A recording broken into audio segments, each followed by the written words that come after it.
kritis melihat apa yang dilihat orang lain, dan berpikir apa yang tidak dipikirkan orang lain.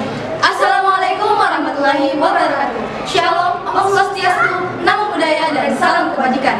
Kami dari Debaters 1 Kota Makassar, Tim 6, berpikir kritis, cerdas, dan hebat.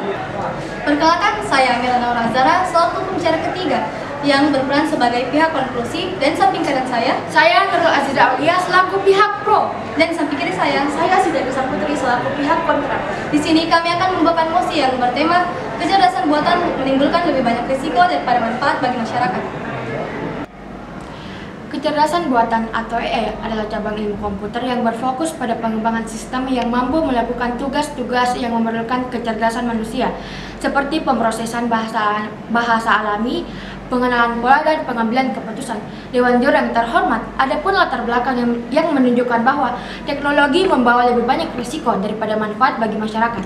Kecerdasan buatan merupakan sistem intelijensia yang dibangun oleh manusia untuk melakukan tugas yang biasanya dianggap sebagai pekerjaan manusia.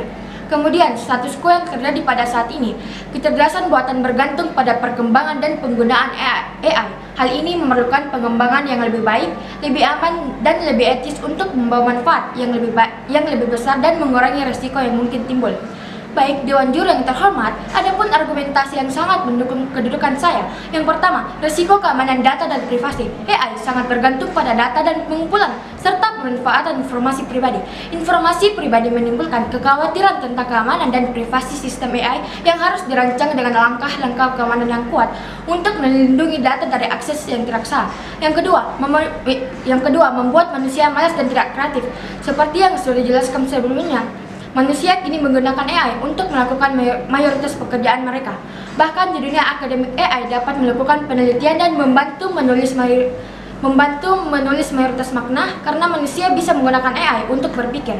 Keterampilan penting yang harus dimiliki manusia seperti berpikir kritis, kreatif, maka pemecahan masalah akan jarang digunakan. Yang ketiga, berdampak pada pengangguran. AI membawa otomatisasi dan efisiensi. AI juga menimbulkan kekhawatiran tentang perpindahan pekerjaan tugas-tugas tertentu yang sebelumnya dilakukan oleh sistem AI yang berpotensi menyebabkan penggunaan dan gangguan sosial.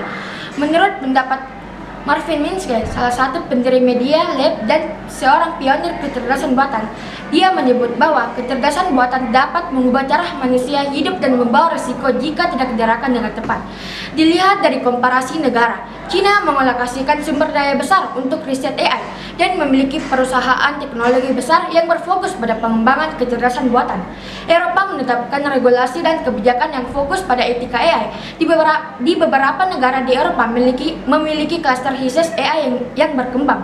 Dan dilihat dari realita respon masyarakat tentang kecerdasan buatan, mencerminkan campuran antara antualisme meskipun teknologi ini menawarkan manfaat seperti efisiensi dalam pekerjaan dan pengembangan solusi.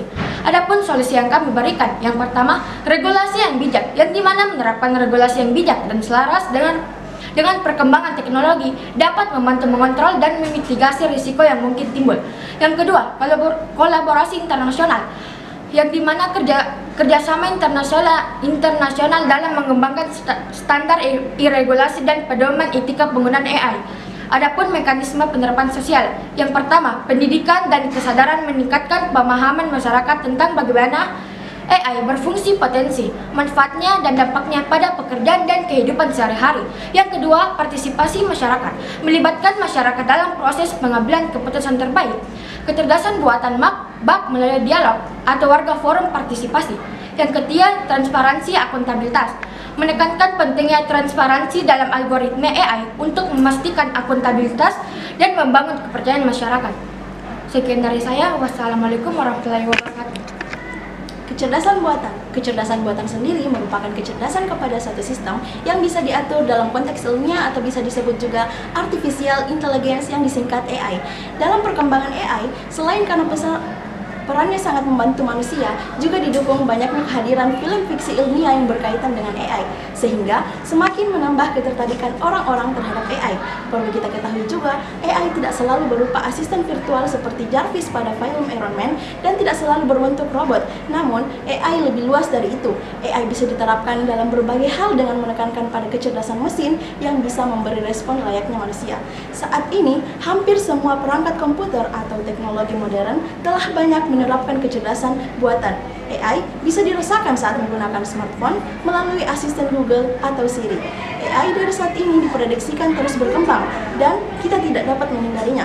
Maka dari itu, Dewan Juri yang terhormat, saya sudah meng-highlight mosi ini, yaitu pertama, minimnya risiko kecerdasan buatan, yang dimana manusia dapat mengatasi banyak risiko dengan membiarkan robot AI yang melakukannya atas nama kita, baik itu menjinakkan bom, pergi ke luar angkasa, menjelajahi bagian terdalam lautan, mesin dengan bahan logam bersifat tahan dan dapat bertahan di atmosfer yang tidak bersahabat.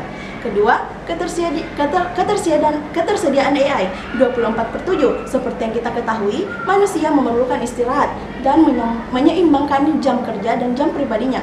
Namun, AI tidak memerlukan ini sama sekali, dan AI juga dapat lebih cepat berpikir dibandingkan manusia, dan tentu saja menguntungkan manusia. Ketiga, dapat mengurangi kesalahan manusia. Kecerdasan buatan dapat mengurangi kesalahan serta meningkatkan akurasi dan presisi.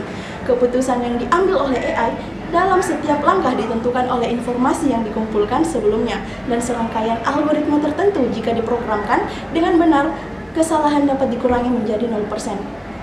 Jadi, walaupun ada pro dan kontra dalam pendapat orang-orang dalam kecerdasan buatan, kita harus tetap bijaksana dalam menyikapi hal ini, dikarenakan ini merupakan awal dari umat manusia untuk mengembangkan dunia yang ke tingkat lebih canggih. Tidak mungkin kita hanya ingin stuck di zaman modern seperti ini saja, kan?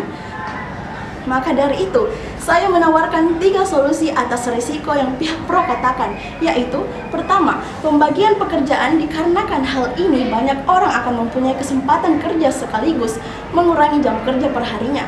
Kedua, minggu kerja yang lebih pendek. Dengan mengurangi jumlah jam kerja setiap karyawan, lebih banyak lapangan kerja dapat diciptakan dan tenaga kerja dapat didistribusikan secara lebih merata. Ketiga, pendapatan dasar universal. Dengan menerapkan program pendapatan dasar universal atau UBI.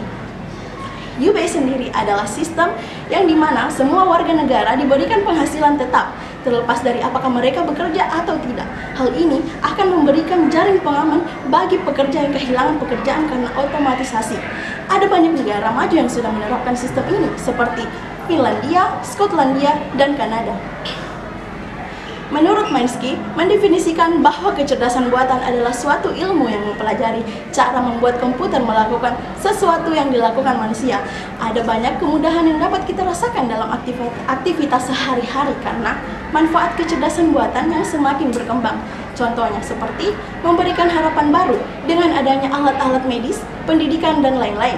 Yang kedua, dapat meningkatkan produktivitas. Hal ini dapat menghemat waktu saat bekerja, bisa digunakan untuk melakukan pekerjaan lain. Terakhir, mengotomatiskan tugas berulang. Dewan Juri yang terhormat, secara perlahan masyarakat Indonesia juga menerima kehadiran kecerdasan buatan di lingkungannya. Hal tersebut karena kecerdasan buatan memengaruhi semua disiplin keilmuan, ekonomi, dan industri, dan berbagai aspek lainnya. Solusi dari Edson Prentice, kita harus memahami bahwa semua domain memiliki dua sisi, yaitu baik maupun buruk. Untuk menghindari hal buruk, kita perlu menciptakan dan mempromosikan budaya AI demi kebaikan kita. Kita harus merangsang orang-orang untuk berempati terhadap orang lain, serta kita perlu memikirkan potensi masalah walaupun kecil kemungkinan itu terjadi. Dewan Juri yang terhormat, kesimpulan saya ialah AI adalah teknologi yang menjanjikan dengan potensi besar untuk meningkatkan efisiensi dan akurasi dalam berbagai bidang. Jangan jadikan AI atau kecerdasan buatan sebagai lawan, namun jadikanlah ia kawan, agar dapat berguna dan dapat lebih berkembang di kemudian hari. Sekian, terima kasih. Audiat Altera Parten. Para pihak harus didengar. Sebelumnya saya ingin berterima kasih kepada saudara-saudaraku yang telah memaparkan argumennya baik dari pihak pro maupun kontra. Dewan Juri yang terhormat serta para peserta LDBI yang amat kami banggakan. Sebagaimana Arthur Carlos pernah berkata, setiap teknologi canggih membawa risiko yang setara dengan keuntungan yang dihasilkannya. Dengan tema hari ini, mari kita renungkan apakah kecerdasan buatan telah membawa masyarakat kita kepada inovasi penuh manfaat, ataukah kita semakin terjerumus dalam risiko yang tak terduga? Dewan juri yang terhormat, seperti kita ketahui bahwa kecerdasan buatan atau artificial intelligence telah dikenal di kalangan masyarakat. Sebagian besar masyarakat menggunakan kecerdasan ini guna memudahkan pekerjaan manusia. Di mosi perdebatan kita kali ini, saya selaku pembicara ketiga akan menyimpulkan apa yang dipaparkan oleh pihak pembicara pro dan kontra. Dan pembicara pro menyatakan bahwasanya risiko yang ditimbulkan oleh teknologi ini tidak sedikit. Salah satunya berdampak pada pengangguran.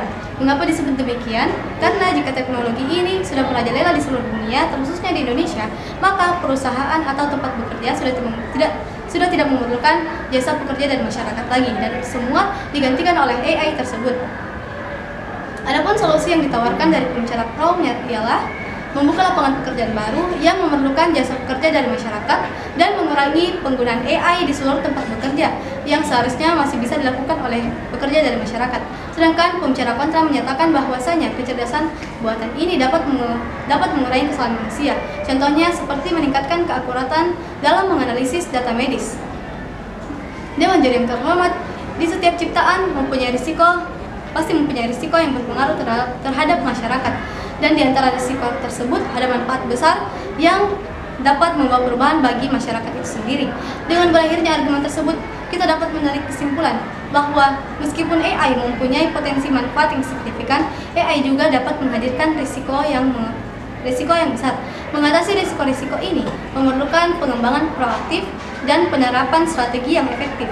Hal ini melibatkan perancangan sistem AI dengan mempertimbangkan transparansi, keamanan, dan keberagaman, serta melakukan pelatihan ulang dan peningkatan keterampilan pekerja untuk beradaptasi dengan tuntutan pekerjaan di masa depan. Dengan mengambil langkah-langkah ini, kita dapat memanfaatkan kekuatan AI sekaligus meminimalkan risiko tersebut.